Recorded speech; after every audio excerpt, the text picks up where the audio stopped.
Es el primer político mexicano que logró colocar su apodo en la boleta electoral y en el tablero electrónico del Congreso de la Unión. Un hombre apasionado del servicio público que resguardó la seguridad de los sonorenses con tan solo 28 años de edad. Pero, ¿cuál ha sido el camino de un abogado que a sus 36 años es el responsable de atraer inversiones a nuestro país?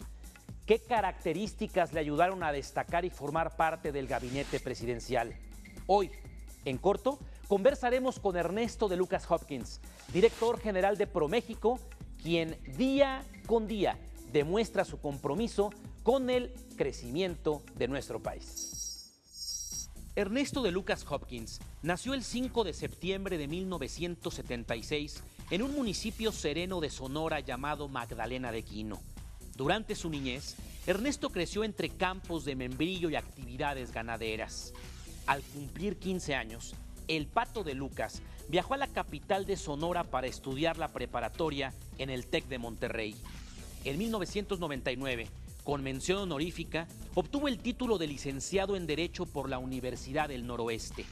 Posteriormente, el Washington College of Law le otorgó la maestría en Leyes y Gobierno, Finanzas y Fondos Internacionales, Marketing Político y Derecho Constitucional fueron los temas centrales de sus subsecuentes especializaciones.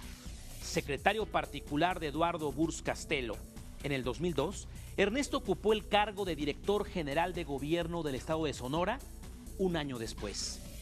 Con tan solo 28 años de edad, se desempeñó como secretario de Seguridad Pública de su estado natal. Como activo militante del Partido Revolucionario Institucional, asumió el cargo de presidente del Comité Directivo de Sonora y coordinador del Movimiento Ciudadano. El Pato de Lucas fue un destacado diputado federal del Congreso de la Unión del 2009 hasta el 2012. Que el trabajador mexicano tenga más y mejores empleos y que con lo que gana le alcance para más. De lo contrario, estaremos cayendo en un círculo vicioso que de nada servirá si no se ve reflejado en que mejore la condición de vida de las familias mexicanas. Nacido en el mismo pueblo que Luis Donaldo Colosio Murrieta, Ernesto de Lucas Hopkins pasó sus primeros años de vida en los campos del fruto tradicional de su tierra, el membrillo. Orgullosamente originario de Magdalena de Quino, Sonora, Ernesto estuvo al cuidado de sus abuelitos hasta los 15 años. Tras estudiar el bachillerato en el Tecnológico de Monterrey, el joven Ernesto ingresó a la carrera de Ingeniería Industrial. Magdalena de Quino es un municipio muy tranquilo, que data de una misión cuando se empieza a colonizar toda esta parte del noroeste de México, queda formado por parte de un misionero jesuita de origen italiano, del padre Eusebio Francisco Quino. Mi mamá decidió ir a probar suerte a Estados Unidos. Se llevó a dos hermanas menores que tenía yo y yo me quedé estudiando. Mira, tuve la oportunidad de salir muy temprano de Magdalena cuando tenía 15 años. Yo me crié con mis abuelos y estudié la preparatoria del Tecnológico de Monterrey. Posteriormente iba a estudiar Ingeniería Industrial, nomás que entré a Ingeniería Industrial en esta misma institución y reprobé el primer semestre Física y Matemáticas. Entonces me devolvieron a Sonora y entré a estudiar Derecho, Leyes, y ahí la verdad sí me clavé mucho, fue una carrera que me apasionó bastante. Tuve el privilegio de estudiar en una institución privada que en aquel entonces se llamaba la Universidad del Noroeste. Tuve el privilegio de graduarme con mención honorífica, de titularme con tesis en examen de oposición. Hoy algo ya no es muy usual, ya hay unos cursos, etcétera. Acostumbrado a los climas extremos del norte de la República, Ernesto viajó a la Ciudad de México tras concluir sus estudios de licenciatura. La capital le brindó la oportunidad de ejercer la abogacía para después conocer a quien lo incursionaría en la gestión pública. Me vine a trabajar al Distrito Federal. Aquí tuve la oportunidad de trabajar en un despacho corporativo. Posteriormente conocí a quien me diera mi primera oportunidad laboral en el sector público. Trabajé en el gobierno del estado de Sonora. A mí me toca ser secretario de Seguridad Pública en el estado de Sonora en el periodo que comprende entre el año 2004 a 2006. Y ahí sí te puedo decir que fue una etapa muy importante de mi vida, que me forjó, que me marcó, que me hizo entender de una u otra manera también lo que implica el servicio público, y fue donde decidí participar pues como una especie, sí, primero de abogado corporativo, pero inmediatamente me di cuenta que lo mío era el sector público. Y luego en el 2009 contendí por un distrito que es el norte de la capital de Sonora, que es Hermosillo Norte, el tercer distrito federal del estado de Sonora, y así fue como llegué otra vez nuevamente aquí al Distrito Federal.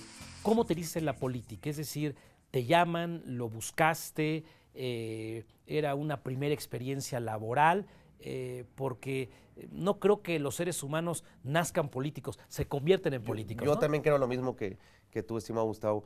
Pues mira, el ejemplo que me tocó vivir cuando estaba en la preparatoria, de lo que significaba para los mexicanos, para los sonorenses, pero particularmente para los magdalenenses, con Luis Donaldo Colosio, pues era algo que inminentemente te tenía que marcar.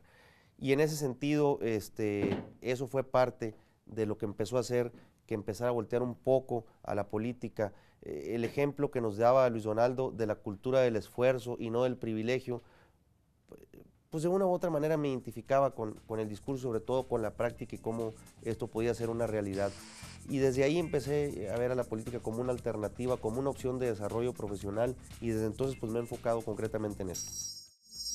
Al competir para representar a su estado en el Congreso de la Unión, Ernesto de Lucas tuvo que afrontar su primer reto político: ganarle al partido que ostentaba el poder desde hacía 18 años.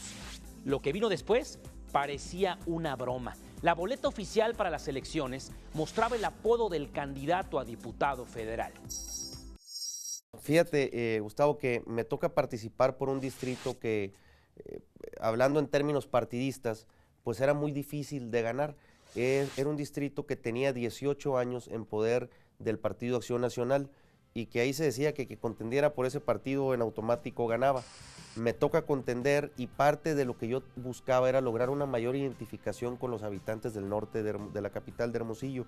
En ese sentido, empezamos a llevar un juicio de identidad, una cuestión muy distinta a lo que tradicionalmente otros candidatos que también intentaban aparecer en las boletas con su apodo no habían podido lograr. Tomamos esta vía jurídica y determina el Instituto Federal Electoral que es correcta la apreciación y la defensa que hacemos de que Ernesto de Lucas Hopkins es la misma persona para los electores que Ernesto el Pato de Lucas. Por mi apellido, Ernesto de Lucas, pues todo el mundo me dice Pato, lo quiero dejar muy en claro, nomás me dicen, no crean que me hago. De tal suerte que en la boleta aparecía Ernesto, un espacio, luego se abrían comillas, luego el Pato, se cerraban comillas y luego mis dos apellidos de Lucas Hopkins. Entonces es el primer caso en el que en una elección federal se le autoriza a un candidato a aparecer en la boleta con su apodo. Luego, pues así quedó registrado oficialmente, así aparezco en las boletas. Afortunadamente esto sentó el precedente para que otros candidatos, ahora en la elección que acaba de culminar en el 2012, pues también pudieran tomar este caso como referencia y ya pudiesen aparecer como los conocían los electores. ¿Es verdad que tú le presentas al hoy titular del Ejecutivo Federal, entonces gobernador del Estado de México, Enrique Peña Nieto, a Janet Napolitano? Eso ha corrido en los círculos del poder, nadie lo ha escrito, nadie lo ha dicho en radio y en televisión, pero ahora lo pregunto abiertamente, ¿es verdad que tú tenías esos niveles de presentarle a Janet Napolitano a Enrique Peña Nieto? Pues algo hay de eso, pero te lo platico muy rápido a ti y a todo el auditorio. A mí me toca ser secretario de Seguridad Pública en el estado de Sonora, y ahí el tema que teníamos, particularmente como un foco rojo, era que por la vasta región que existía en el desierto de Sonora y Arizona, algún terrorista o algún grupo radical lograra internarse en territorio estadounidense utilizando suelo y transportación mexicana. En aquel entonces desarrollamos en conjunto con la entonces gobernadora de Arizona, Janet Napolitano, un plan que llamamos y denominamos Sonora Arizona, que implicaba una colaboración muy estrecha. Eso ganó pues que hiciéramos una relación afectiva y de amistad, la entonces gobernadora y tu servidor. A la postre se viene el problema de la ley SB 70, el doctor Luis Videgaray me empieza a hacer algunas preguntas de que si cómo estaba el tema, porque tenía muy preocupado al entonces gobernador del Estado de México, Enrique Peña Nieto.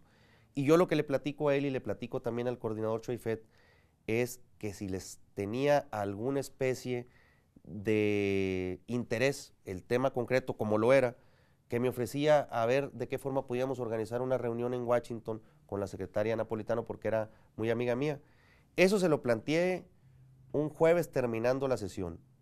Para el viernes antes de mediodía yo estaba de regreso en mi distrito, en Hermosillo, estaba recibiendo una llamada del doctor Videgaray diciéndome que me iba a buscar el doctor Arnulfo Valdivia, en aquel entonces responsable de todas las relaciones internacionales del Estado de México, hoy por cierto el titular del Instituto de los Mexicanos en el Exterior, para ver cómo coordinamos esta reunión, y en cuestión de días nos estábamos reuniendo con la secretaria Napolitano.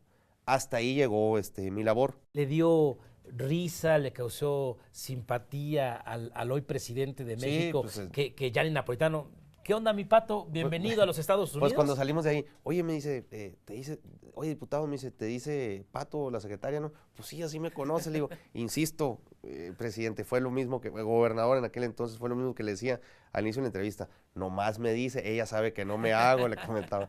Entonces, terminando de ahí, fue una muy buena relación la que hizo el presidente Peña Nieto con la secretaria Napolitano. Así, el joven sonorense tuvo sus primeros acercamientos con el gobernador del Estado de México. Su constancia e inclinación por trabajar al servicio de México lo llevó a ser parte de la campaña presidencial primero, del equipo de transición y posteriormente del gabinete de Enrique Peña Nieto. La bancada mexiquense nos empieza a tender la mano, empezamos a trabajar iniciativas en conjunto. En la Cámara hicimos, como te comentaba, una gran relación. A raíz de ello, a mí me invita el doctor Videgaray a platicar con el ya candidato Enrique Peña Nieto a principios del mes de enero, y me plantean venirme a formar parte de la campaña.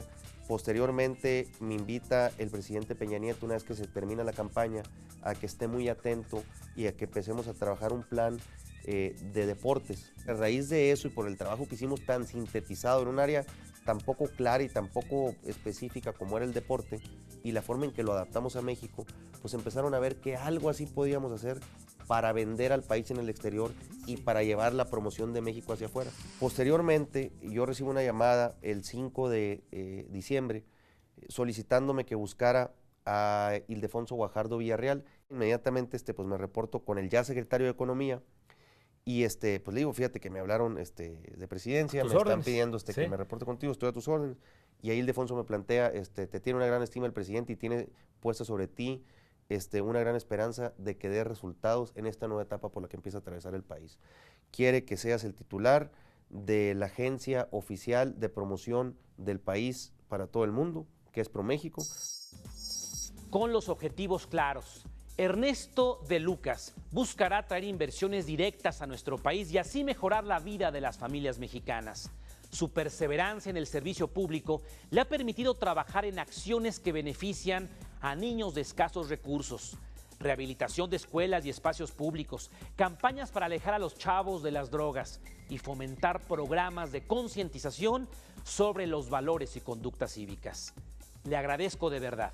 Le agradezco su compañía y lo espero en la próxima emisión de En Corto, en donde conoceremos a otro mexicano que con su trabajo y esfuerzo brindan mejores expectativas para nuestro país. Mi nombre es Gustavo Rentería y los invito, como siempre, a hacer mejores noticias para un mejor México.